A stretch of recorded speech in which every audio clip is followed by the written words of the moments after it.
Axşamınız xeyir olsun, hörmətli tamaşaçılar. Hədəfin canlı efirində xoş gördük sizləri. NATO 3.0, Alyansın 3-cü transformasiya dövrü nədən xəbər verir? Soyuq müharibə, terrorla mübarizə və nəhayət dəyişən dünyada yeni təhlükəsizlik reallıqları NATO'nun 3-cü dövr mərhələsi kimi qiymətləndirilir və bugün Türkiyədə keçirilən NATO samitinin 36-cı samitində tarixin yeni mərhələsi kimi qiymətləndirilir. Çünki dünyanı bürüyən müharibələr, Rusiya-Ukrayna müharibəsi, İran ətrafında cərəyan edən gərginlik, eyni zamanda Amerika Birləşmiş Ştatlarının Çinlə rəqabəti, yaxın şərqdə təhlükəsizliyin yeni arxitekturası, ümumiyyətlə hibrid müharibələr, süni intellekt dövründə NATO'nun qarşısında duran yeni çağırışlar nədən ibarətdir? Bax, bütün bunları müzakirə edəcək. Çünki bax, bu günləri elə Ankara'dan verilən mesajlar da bu istiqamətdə verilən mesajlar idi. Xüsusilə də Amerika Birləşmiş Ştatlarının prezidenti Donald Trump və Türkiyə lideri Rəcəb Tayyip Erdoğan'ın mesajları bugün diqqət mərkəzindədir. Çünki dünya daha çox bu samitin nəticələrindən dünyada sabitlik gözləyirdi, amma tam əksi baş verdi. İran ətrafında gərginlik daha da artdı. Bax, bütün bunlar nədən xəbər verir? Odur ki, qonaqlarımızdan cavab tapmağa çalışacaq. Bugünkü qonaqlarımız Milli Məclisin deputatı Kamran Bayramov. Xoş gəlmişsiniz Kamran müəllim, salamlayıram sizi. Və bizim digər qonaqlarımız hərbi siyasi ekspert Ədalət Verdiyev. Sizi də salamlayıram, xoş gəlmişsiniz. Mətin Məmmədli, Beynəlxalq Münasibətlərin Təhlili Mərkəzinin şöbə müdürü. Sizi də salamlayıram, xoş gəlmişsiniz, hörmətli qonaqlar. Və bütün diqqətlər bugün Ankaradaydı. Mən də istərdim ki, bugünkü proseslər və yekun nəticə nədən ibarət olub? NATO'nun 36-cı samitində. Bax, bununla bağlı elə Türkiyəyə bağlanaq. Axşamınız xeyir. Bəli, tarixi zirvə Ankara'da keçirilən NATO'nun 36-cı zirvə toplantısı başa çatdı. Zirvənin yekunları ilə bağlı bəyannamə yayıldı. Olduqca mühüm maddələr var. Müttəfiq ölkələrin 5-ci maddəyə bağlılıqları, yəni ortaq müdafiə ilə bağlı maddəyə bağlılıqlardır. Bir daha təsdiq etdilər. Digər tərəfdən 50 milyard dollardan artıq müştərək tədarüklə bağlı razılıq əldə edildi. İranla bağlı, Rusiya-Ukrayna münaqişəsi ilə bağlı fikirlər öz əksini tapıb. Bütün bunlarla bağlı təbii ki, mətbuat konferansları ard-arda keçirilir. Liderlər ard-arda mətbuat konferansları keçirdilər və ümumilikdə zirvə toplantısının müsbət ab-havada keçdiyini bildirdilər, müsbət qiymətləndirdilər yekunları. Biz bu məsələləri efirimizin qonağı, tanınmış jurnalist Güngör Yavuz Aslanla birlikdə müzakirə etmək istəyirik. Onun fikirlərini öyrənəcəyik. Zirvenin sonuçları ile ilgili görüşlerinizi alabilir miyiz? Şimdi NATO'nun en önemli zirvesi Ankara'da gerçekleşti. Şöyle tanımlanıyor. NATO'yu takip eden uzmanlar zirvelerin zirvesi. Çünkü NATO 3.0 yani yeni NATO'nun kararlarının alınacağı zirve. Burada %5'e çıkan bütçe. Yani ülkeler harcamalarını %5'e bütçelerinde çıkartmaları. NATO'nun dönüşümü bu çok önemli. Bir banka kuruldu ilk defa. Kararı alındı. Daha doğrusu 10 tane NATO ülkesi. Buradan savunma harcamaları fonlanacak. Finansmanı için. Yine olmazsa olmaz 5. maddeye bağlılık. Yani NATO'nun caydırıcılığının en önemli unsuru olan burada teyit edildi. Yine anlaşmalar yapıldı. Dün özellikle savunma sanayi forumundan sonra NATO ülkeleri silah alımı konusunda işte bunların ağırlıklı olarak Türk firmalara. Onun için bildirgelere baktığımızda Ukrayna Savaşı'ndan sonra olan pozisyon devam ediyor. NATO'nun dönüşümü öne çıkıyor. Artık kararlar değil uygulamalar. Yani NATO kararlarının uygulanması yönündeki mekanizmaların kurulması. Onun için Ankara zirvesi NATO'nun yeni kodlarının gelecek 10 yılı şekillenecek kararların alındığı bir zirve olarak tarihe geçti. Tabii burada en çok konuşulan NATO zirvesi de Trump-Erdoğan zirvesi. Burada Trump'ın kasa yaptırımları kaldırması ve F-35'lerden 5 tane vereceğini açıklaması bir anda NATO zirvesinin de önüne geçti. Özellikle İsrail'den ve Yunanistan'dan gelen açıklamalar bunun ne kadar önemli olduğunu gösteriyor. Burada bir diğer konuda kamu diplomasisi açısından Türkiye'nin ev sahipliği. Bütün liderler, gelen gazeteciler Türkiye NATO zirvelerinin standartlarını yükseltti. Artık herkes Ankara zirvesini esas alacak. Sonucu itibariyle NATO bir dönüşüm ve bir uygulama dönemine girdi. Biz de takip etmeye devam edeceğiz.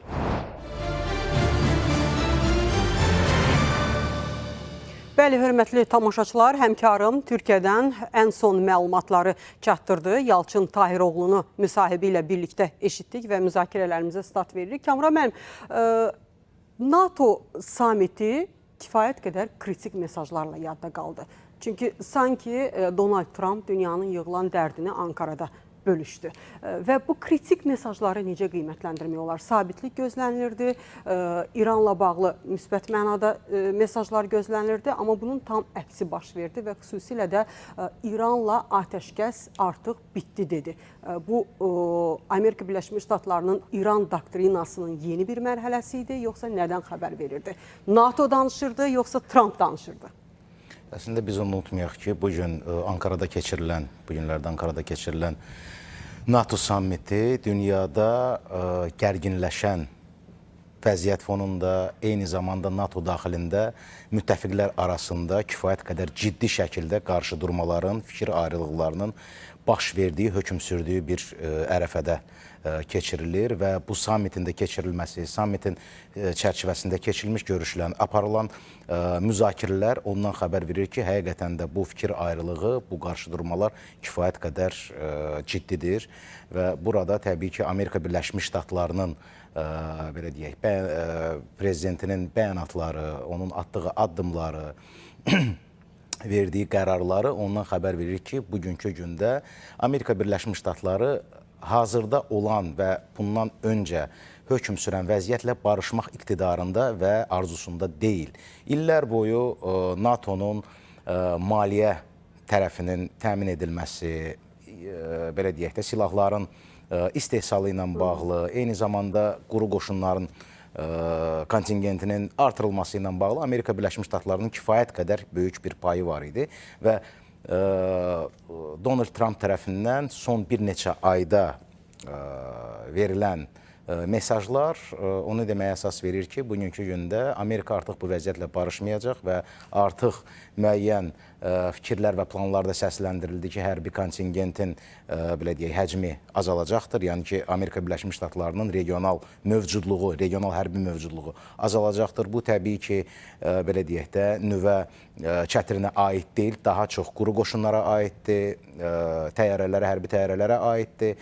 Eyni zamanda bunu da Donald Trump nə ilə izah edirdi? Artıq siz uzun illər boyu NATO daxilində deməli, müttəfiqlər arasında belə bir tələb qoyulmuşdu. Yəni ki, Ukrayna müharibəsindən öncə, Rusiya-Ukrayna müharibəsindən öncə, yəni ki, ümumdaxili məhsulun 2%-dən artıq olmamaqla müttəfiqlər hərbi xərclərə, hərbi və müdafiə xərclərinə vəsait ayıracaqlar. Yəni ki, ümumdaxili məhsulun 2% məbləğində, yəni ki, onu artırmamaq şərti ilə, hətta onu bir tələb kimi də qoyurdular. Amma təbii ki, baş verən hadisələr, Rusiya-Ukrayna müharibəsi, eyni zamanda yaxın şərqdə olan gərginlik artıq Avropanı bu fikirdən yayınmağa, yəni ki, daşındırmağa sövq etdi və xüsusilə də Amerika Birləşmiş Ştatlarının belə deyək, təzyiqi nəticəsində. Çünki artıq Amerika bununla barışmaq istəmir, vəsaiti daha çox ayırmaq istəmir, vəsaitlərə qənaət etmək istəyir və Avropa müttəfiqlərini sanki məcbur edir ki, artıq o plankanı, artıq o səviyyəni 5%-ə qaldırsınlar və bugün biz əminliklə deyə bilərik ki, Rusiya-Ukrayna müharibəsi onu göstərdi ki, NATO bugün öz sərhədlərini, ümumiyyətlə NATO özünü müdafiə etmək iqtidarında deyil və bunun üçün onun hərbi sənaye kompleksi yenilənməlidir, təkmilləşdirilməlidir. Eyni zamanda hərbi silah-sursatın istehsalı daha da artırılmalıdır, hərbi kontingenti genişləndirilməlidir və təbii ki, bütün bu işlər 1, 2, 3 ilin məsələsi deyil. Bu uzun müddət tələb edir, kifayət qədər geniş, böyük maliyyə vəsaiti tələb edir. Eyni zamanda bu sammitdə və sammit öncəsi danışıqlar, bəyanatlar ən əsas məsələyə işarə vurdu ki, bugün NATO daxilində həmrəylik yoxdur. Biz bunu yaxın şərqdə, İran ətrafında, İrana qarşı, yəni ki, Amerika Birləşmiş Ştatlarının və İsrailin İrana qarşı apardığı əməliyyatların bir çox Avropa dövlətləri tərəfindən dəstəklənməməsi formasında biz bunu gördük. Amma bugün Ankara sammiti artıq onu göstərdi ki, bəzi müttəfiqlər məhz öz fikirlərini dəyişiblər və eyni zamanda elə NATO-nun baş katibi də bu barədə kifayət qədər çoxlu sayda bəyanatlar verdi və artıq sanki belə deyək də bir dönüş etdi, bir 180 dərəcə bir dönüş etdi və Amerika Birləşmiş Ştatlarının İrana qarşı əməliyyatların keçirilməsində müəyyən dəstəyi ifadə etdi. Amma yenə də NATO-nun siz gələcəyindən danışdınız. NATO-nun gələcəyi kifayət qədər dumanlı görünür. Çünki əgər bu qurum, bu birlik daxilində həmrəylik, vəhdət yoxdursa və qərarların qəbul edilməsində bu qədər böyük fikir ayrılıqları, qızğın müzakirələr gedirsə və belə deyək də, doğru dil desək, hər kəs yorğanı öz tərəfinə çəkmək istəyirsə, mən inanmıram ki, burada hər hansı bir biz tərəqqi və hər hansı bir nəticə görə bilərik. Amma eyni zamanda Ankara samiti ondan xəbər verdi ki, kifayət qədər pozitiv, müxbir də onu qeyd etdi, pozitiv şəkildə müəyyən danışıqlar aparıldı, müzakirələr aparıldı. Eyni zamanda xüsusilə də ən əsası Ukraynaya dəstək paketinin təsdiqlənməsidir. Bəli, 70 milyard məbləğində. Eyni zamanda hərbi istehsalın artırılmasıdır. Eyni zamanda hərbi ticarətin genişləndirilməsidir. Bax, bu məsələlərdə bəli, müəyyən bir tərəqqi var və mən düşünürəm ki, bununla bağlı, təbii ki, mən yenə də onu təkrarlayayım ki, bugünün sabahın işi deyil. Bunun üçün kifayət qədər çox vaxt tələb olunacaq və müttəfiqlərin gələcəkdə atdığı addımları, tutduqları mövqe məhz bu məsələlərin reallaşmasını yəni ki, göstərəcək gələcəkdə. Məhdum müəllim, siz də pozitiv qiymətləndirirsiniz, yoxsa... Mən hətta Kamran müəllimdən daha pozitiv qiymətləndirərdim. Çünki hər halda gözlənilirdi ki, NATO sammitində, yəni son bir ildə xüsusilə Donald Trump 2-ci dəfə hakimiyyətə gəldikdən sonra məlum olduğu kimi Birləşmiş Ştatlarla onun Avropalı müttəfiqləri arasında ciddi fikir ayrılığı vardır. Yəni, alyansın təhlükəsizliyi, maliyyə bölgüsü və s. və s. Və gözlənilirdi ki, bu sammitdə də Donald Trump yenə ənənəsinə sadiq qalaraq müttəfiqlərini daha kəskin tənqid edəcək, hər hansı bir sammit daxili müəyyən bir böhran yaşanacaq və s. Yəni, bunlar baş vermədi və sammitdə Ankara sammiti bəyannaməsi qəbul olundu və həmin bəyannaməyə biz baxarkən həmin bəyannamə bir sıra məqamlarla xarakterizə etmək olar. Hansı məqamlardan söhbət gedir? İlk növbədə alyans üzvlərinin müdafiə büdcəsinin artırılması. Yəni, illərdir ki, Birləşmiş Ştatlar, yəni Donald Trump xüsusilə həm birinci prezidentliyi dönəmində, həm ikinci prezidentliyi dönəmində vurğulayır ki, alyansın maliyyə və təhlükəsizlik yükünü Birləşmiş Ştatlar tək daşımamalıdır. Və bunu öz müttəfiqlərinə xəbərdarlıq olaraq bildirirdi ki, yəni belə davam edə bilməz. Avropa özü də öz təhlükəsizliyini təmin etməlidir, müdafiə büdcələrini artırmalıdır. Və burada bir məqam da qeyd etmək istərdim ki, əslində Cələ xanım, biz bugünkü Ankara sammiti ilə ötən il keçirilən Haqa sammitini müqayisə edərkən görərik ki, əslində ötən il alyansın strateji prioritetləri müəyyənləşdi, müdafiə və təhlükəsizliklə daxil olmaqla. Bu sammitdə isə artıq həmin strateji prioritetlərin təhlükəsizliyi və müdafiə ilə bağlı, icrası ilə bağlı vacib qərarlar qəbul olundu. Məsələn, Haqa sammitində nə qəbul olmuşdu? Mən bir qədər əvvəl qeyd etdim, müdafiə büdcəsinin 5%-ə qədər artırılması 2035-ci ilə qədər. Artıq bu sammitdə üzv ölkələrin, yəni alyans üzvü ölkələrin milli öhdəlikləri bəyan olundu. Yəni, konkret olaraq ölkələr üzrə ki, ölkələr hansı müddətdə, hansı həcmdə öz müdafiə büdcələrini artıracaq artıq. Yəni, milli öhdəliklərlə bu sammitdə qeyd etdiyimiz kimi müdafiə büdcələrinin artırılması məsələsi öz həllini tapdı. Yəni, bu sammitin yekun bəyannaməsində də qeyd olunub. Bu onu göstərir ki, artıq Avropa dövlətləri ilə Birləşmiş Ştatlar bu məsələdə konsensus əldə ediblər.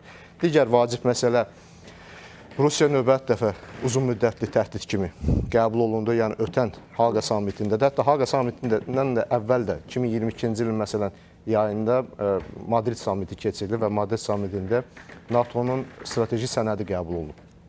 Yəni 10 ildən, 12 ildən, 15 ildən bir NATO-nun bir strateji sənədi qəbul olunur.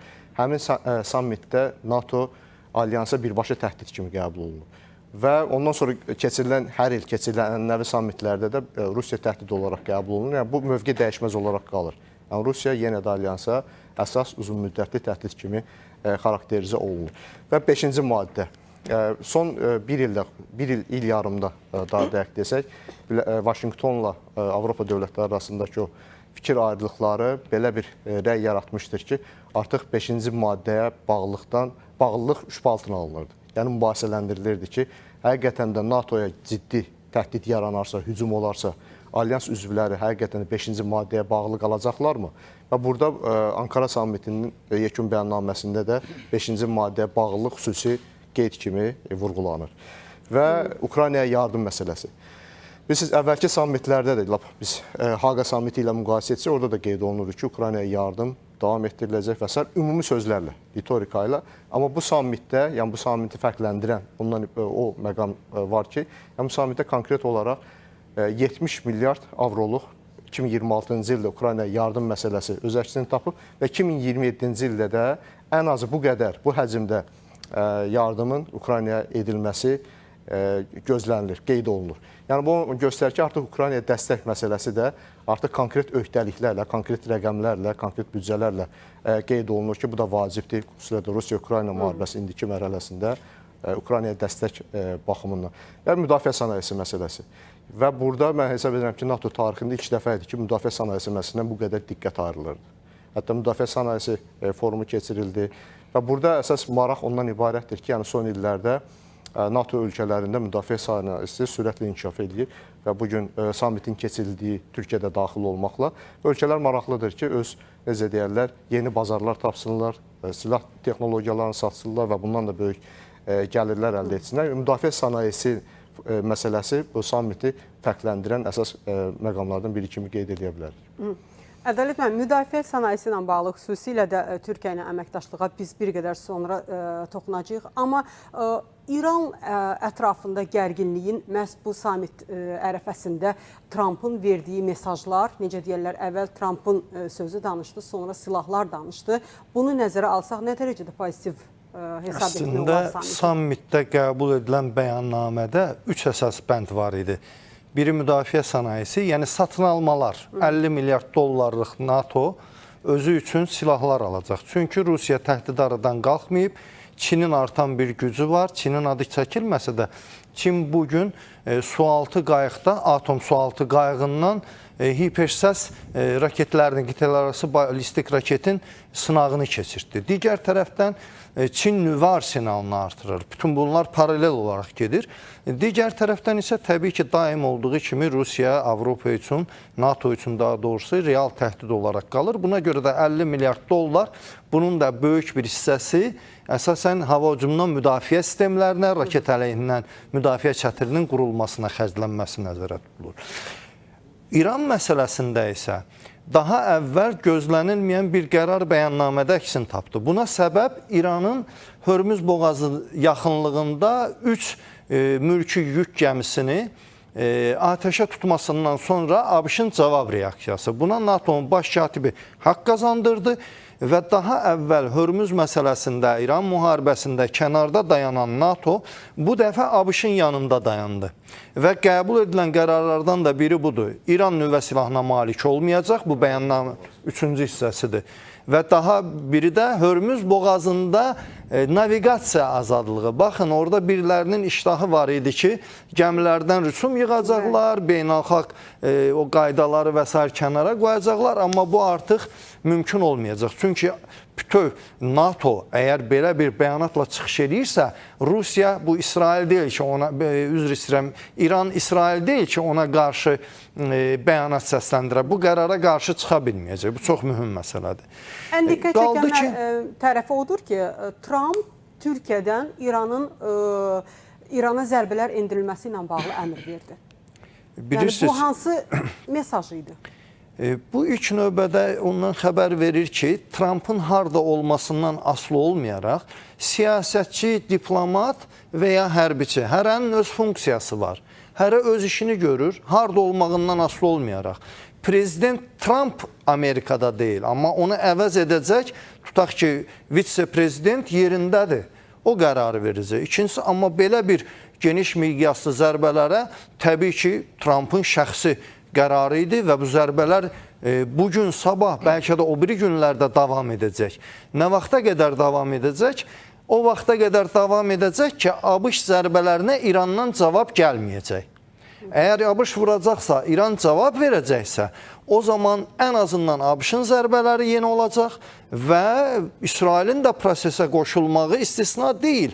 Çünki Sepahın Hörmüz boğazında atəşkəsi pozması, memorandumun şərtlərindən kənara çıxması, ABŞ-ın cavab zərbələri endirməsi heç ABŞ-ın özünün də, heç də İranın xalq və ya dövlət olaraq maraqlarına uyğun deyildi. İran durub ABŞ-a qalib gələsi deyil ki, ABŞ-ın istifadə eləmədiyi çox sayda silahlar var. 9 dənə aviadaşıyıcı gəmisi hələ heç döyüşə girməyib. Qitələrarası ballistik raketlərlə birbaşa Sakit Okeandan İrana zərbə endirə bilər. Bunların heç birini etməyib. Amma Sepahın atdığı addım burada daha çox İsrailin marağına uyğun gəldi. Niyə? Çünki İsrail tərəfdarı idi ki, atəşkəs olmasın, ABŞ zərbələrə davam etsin. Buna görə də Livan məsələsində görürdünüz, ABŞ nə qədər təkid edirdisə də Netanyahu nə Qəza zolağında, nə Livanın Letoni çayının cənub sahilində əməliyyatlarını dayandırmırdı. Buna görə də indiki vəziyyətdə İran biraz daha sıxılmış vəziyyətdə qalacaq. Daha əvvəl ABŞ və... Yeni müharibənin başlanğıcı ola bilər, atəşkəs bitdisə. Bəli, mən dediyim kimi bu Çünki zərbələrə... Trump NATO samitindən sonra, daha doğrusu Zelenski ilə görüşündə qeyd etdi ki, bu gecədə İrana zərbələr endirə bilərik. Söhbət niyə görə endirə bilər? Mən düşünürəm ki, endirəcək. Bilər deyil. Nəyə? Çünki ilk atəşə açan Sepahın katerləri oldu. Onlara və nəticədə o 3 tankerə endirilən o açılan atəşdən sonra Trump əmri verdi, 80 hava hücumu həyata keçirildi. Onlardan 60'ı Sepahın dəniz qüvvələrinin katerlərinə aid idi. Üstəgəl, ABŞ bununla da yekunlaşmır. Memorandumdan çıxdığını deyir. Memorandumdan çıxmaq nə deməkdir? Bir, mühasirəsi İran limanlarının mühasirəsi bərpa olunacaq. İranın neft ixracına tətbiq olunan sanksiya dayandırılmışdı. O ləğv ediləcək, yəni yenidən İrana sanksiyalar tətbiq olunacaq və qalan məsələlər də bilirsiniz, o İrana maliyyə yardımı, daha doğrusu dəstəyin göstərilməsi və s. Onlar da ABŞ-ın öz cibindən olmayacaq. Təbii ki, dondurulmuş vəsaitləri var, ərəb dövlətləri var, hansı ki, ABŞ-la bu məsələləri razılaşdırırlar. Amma hər bir halda müharibənin davam etməsini birbaşa olaraq burada ən çox istəyən Sepah və İsraildir. Bu necə olur, bu maraqlar üst-üstə düşür? Hə, bu başqa bir sualdır. Bu sualın cavabı bəlkə məndə də yoxdur. Bəlkə o sualın cavabına bir qədər sonra qayıdarıq. Çünki həmkarınız Türkiyədən hərbi ekspert Yücel Karauz bizimlə bərabər olmalıdır. NATO samitinin yekunları ilə bağlı hansı nəticələrlə yadda qaldı? Elə Yücel bəydən soruşaq. Hər vaxtınız xeyir olsun Yücel bəy. İyi yayınlar diliyorum. Teşekkür ederim. Yücel bəy, NATO'nun 36. samiti Türkiyənin üzərinə hansı məsuliyyətləri qoydu və xüsusilə də Trumpla Türkiyə lideri Rəcəb Tayyip Erdoğan arasında bu səmimi diyaloq, Trumpın cənab Erdoğana münasibəti, bax bundan sonraki NATO-Türkiyə münasibətlərində hansı yeni mərhələnin başlanğıcı hesab edilə bilər? Yani öncelikle şunu ifade etmem gerekiyor ki Lale Hanım, bu NATO zirvesinden Ankara konuşuldu, Ankara karlı çıktı. Trump konuşuldu, Trump karlı çıktı. Amerika vermek istediği mesajları, özellikle Trump vermek istediği mesajları verdi ve hatta Trump yaptığı açıklamalarla NATO zirvesinin ve o 3-0 diye ifade edilen şeyin de önüne de geçti diyebiliriz. Tabii ki Türkiye'de bu geçirilen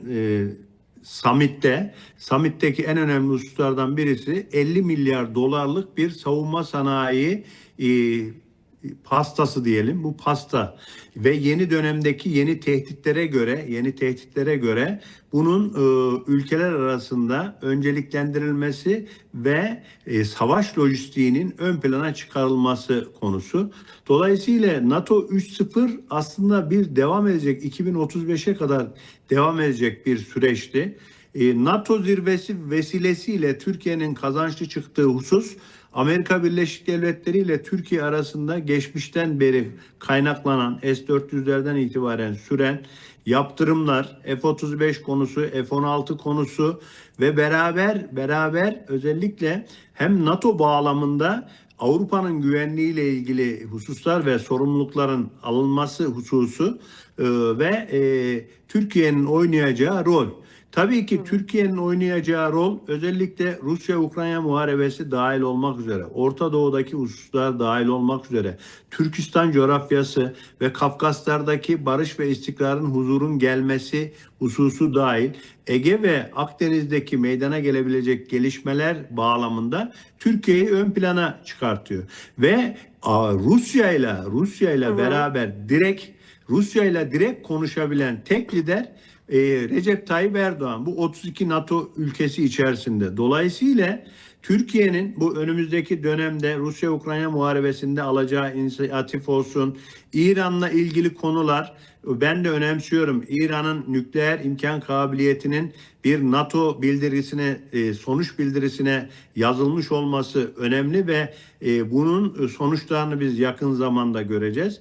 Kazananlardan biri de bence Ukrayna oldu. Ukrayna'nın önümüzdeki dönemde sonsuz destek sağlanması ki yaklaşık 70 milyar dolarlık bir hacimden bahsedilmiş olması açısından önemli. Ama NATO'nun bir bütün olmadığı, yani 5. maddeye özellikle vurgu yapılması bile çok önemli. Aslında bir özgüven eksikliğinin sonucudur. Çünkü 5. madde NATO kurulalı bir kez sadece 11 Eylül'de Amerika Birleşik Devletleri için işletildi. Ama bugün sabahleyin hiç ortada planda yokken NATO Genel Sekreteri ile yaptığı görüşmede İspanya'ya, Danimarka'ya, Grönland'la ilgili söylediği hususlar ve İran'ın bu gece vurulacağı. Yani bunu gazeteciler de defaatlerce sordu. Dedi ki bu gece vuracağız. Enerji sistemini vurabiliriz. Adayla Hark Adası'nı ele geçirebiliriz. Boru hatları ile ilgili. Yani söylemek istediğim konu şu. NATO summiti Trump'ın şovuna döndü. Ve Trump hem diğer 31 ülkeye vermesi gereken mesajları verdi, dünyaya vermesi gereken mesajları verdi ve NATO zirvesindeki önemli hususlardan birisi Rusya'nın birinci öncelikli tehdit olarak yerini koruması ve Rusya'ya önümüzdeki dönemde Ukrayna ile ilgili savaşı sonlandırmadığı takdirde ağır yaptırımların gözlenmesi. Diğer bir yeni tehdit ise, bakın şunu ifade etmeme müsaade edin, bağlıyorum. Terörizmin sürekli tehdit olarak kabul edilmesi ve Çin'in isminin bu NATO summitinde zikredilmemesinin de önemli olduğunu değerlendiriyorum. Türkiye'nin ordusu, savunma sanayi ve Sayın Cumhurbaşkanı Recep Tayyip Erdoğan liderliğindeki devlet yapısına ihtiyaçtan kaynaklı NATO'nun bağımlılığı devam edecektir. Təşəkkürümüzü bildiririk Yücel bəyə və bir daha xatırlatma edim ki, Yücel Karaoğuz, hərbi ekspert Türkiyədən bizimlə ən son fikirlərini bölüşdü və xüsusilə də Türkiyənin bugün regiondakı rolü NATO-nun 36-cı sammitindən sonra daha qabarıq şəkildə önə çıxır. Bax, Türkiyənin üzərinə düşən məsuliyyət nə olacaq bu sammitdən sonra? Jalə xanım, əslində Türkiyənin rolu sammitdən sonra yox, sammitdən əvvəl özünü biruzə verdi. Yəni ki, göstərdi, nümayiş etdirdi. Amerika Birləşmiş Ştatları ilə NATO ilə Türkiyə arasında yeni bir mərhələ başlayır. Biz Türkiyədə olmasa gəlməzdi. Bəli, həm də ki, biz onu nəzərə alaq ki, Türkiyə bugün NATO'nun belə deyək də, sadəcə ikinci ən böyük ordusudur, ən güclü ordusudur, döyüş qabiliyyətli ordusudur. Çünki bir çox NATO'nun bir çox üzv dövlətləri heç müharibə nə olduğunu, döyüşün nə olduğunu bilmirlər və ona görə də hazır deyillər.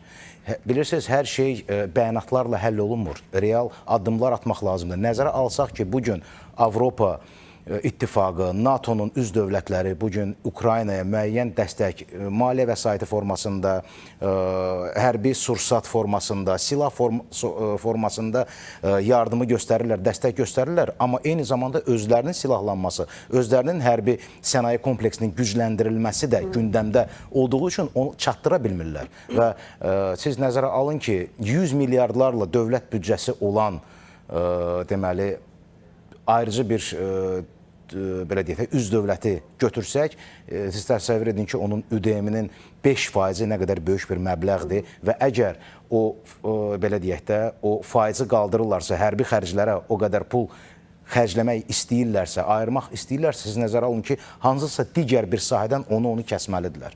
O sosial sahədə ola bilər, digər sahələrdə ola bilər. Bu da kifayət qədər ölkələr daxilində müəyyən haqlı narazılığa səbəb ola bilər əhali tərəfindən. Yəni ki, bütün bu məqamlar, amillər nəzərə alınmalıdır. Eyni zamanda biz Türkiyənin rolundan danışırıq. Bəli, bugün Türkiyə NATO-nun şərq-cənub cinahının əsas dayağıdır. Və eyni zamanda bugün Türkiyə, elə hörmətli Türkiyəli həmkarımız da onu qeyd etdi, Rusiya ilə bir misal üçün də mən onu bildirim ki, Rusiya ilə yeganə bacara bilən, danışıqlar masasına əyləşdirə bilən bir gücdür. Regional yox, qlobal bir gücdür. Və eyni zamanda bundan da həm Amerika Birləşmiş Ştatları, eyni zamanda NATO dövlətləri bundan istifadə etməlidirlər. Və Türkiyə prezidenti Rəcəb Tayyib Ərdoğan bunu həm öz çıxışında, eyni zamanda Amerika prezidenti Donald Trumpla da görüşdə bunu təbii ki, çox güman ki, ilə qabardıb. Eyni zamanda Türkiyənin öz, belə deyək də, öz maraqları ilə də bağlı, öz maraqlarının təmin olunması ilə bağlı da müəyyən, belə deyək də, fikirləri, müzakirələri ortaya qoyur. Xüsusilə də F-35 proqramının reallaşdırılması ilə bağlı artıq məsələlər müzakirə olunub. Bu müzakirələrə artıq, belə deyək, yaşıl işıq verilib. Təbii ki, bu hələm qərarın qəbul edilməsi deyil, amma ən azından bu məsələnin NATO samitində müzakirə olunması bizdə belə bir, ümumiyyətlə də ekspertlərdə belə bir təsəvvür yarada bilər ki, bu məsələ reallaşa bilər.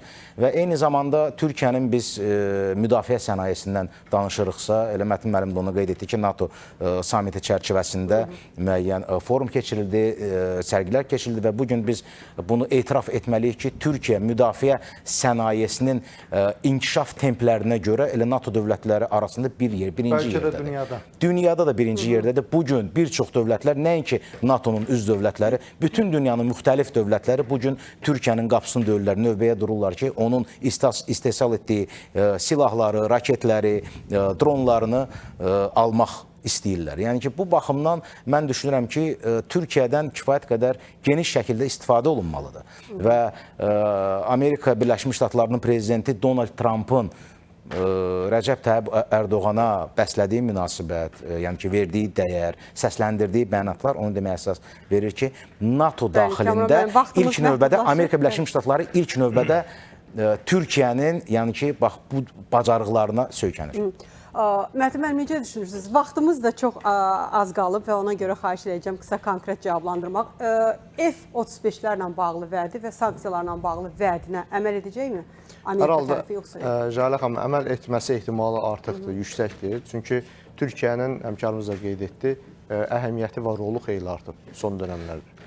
Bilirsiniz, biz bir qədər də məsələyə geniş yanaşsaq, görərik ki, Türkiyə ilə alyans daxili müttəfiqlər arasında ziddiyyətlər daha çox nə vaxt kəskinləşməyə başladı? Yəni, soyuq müharibə başa çatdıqdan sonra Türkiyənin belə demək mümkündürsə, müəyyən mənada o əhəmiyyəti alyansın gözündə azalmağa başladı və Türkiyənin bir çox maraqları yaxın şərqdə və müxtəlif regionlarda ikinci, üçüncü dərəcəli məsələ kimi diqqət yetirildi. Amma son zamanla yaxın şərqdə vəziyyətin kəskinləşməsi, Rusiya-Ukrayna müharibəsi və s. bütün bu proseslər Türkiyənin rolunu alyans daxilində xeyli artırdı və düşünürəm ki, yəni bu proseslər fonunda Birləşmiş Ştatlar prezidenti söz verdiyi kimi F-35-ləri Türkiyəyə verə bilər. Ədalət müəllim, bu F-35-lər Türkiyənin müdafiə qabiliyyətini artırmaqla yanaşı, eyni zamanda NATO tərkibində yeni bir güc kimi formalaşdırması deməkdir. Yəni, bunun siyasi mesaj tərəfi də varmı? Yoxsa elə... F-35-lərin Türkiyəyə yaxın perspektivdə verilməməsi əslində çox da bir şey dəyişməyəcək. Türkiyənin öz Kaan 5-ci nəsil qırıcısı artıq mühərrik testlərini keçirlər. Yaxın zamanda onu da havada görəcəyik. Və Türkiyənin yerli hürkuşu var, hürjeti var, F-16'ları modernləşdirib blok 70 səviyyəsində. Digər tərəfdən baxın, tək Türkiyə, biz 50 milyardlıq satın alma ümumi NATO üçün də, amma Türkiyə tək çelik qübbə adlanan hava hücumundan müdafiə və raketdən müdafiə sistemi üçün 24 milyard ayırır. Almaniya kimi bir dövlət ümumdaxili məhsulun 5%-ni büdcəyə ödəməkdə çətinlik çəkdiyi bir halda Türkiyə 2035 deyil, 2030-cu ildən əvvəl bu 5%lik vəsaiti NATO büdcəsinə ödəyəcək. Başqa sözlə desək, Türkiyə NATO'nun qanadıdır, Cənub-Şərq qanadıdır. Bu qanadı güclü saxlamaq NATO'nun vəzifəsidir. Türkiyənin öz təhlükəsizlik məsələsi öz yerində. Amma qanadı zəif saxlamazlar. NATO'nun bir çox ölkələri var ki, son 80 ildə bir dəfə olsun münaqişədə iştirak eləməyib.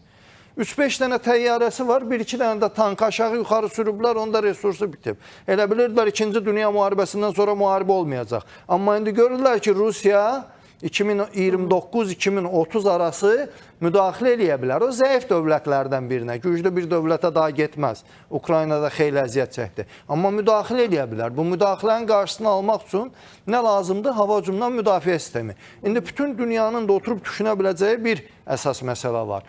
Ucuz hava hücumundan müdafiə sistemləri hazırlamaq.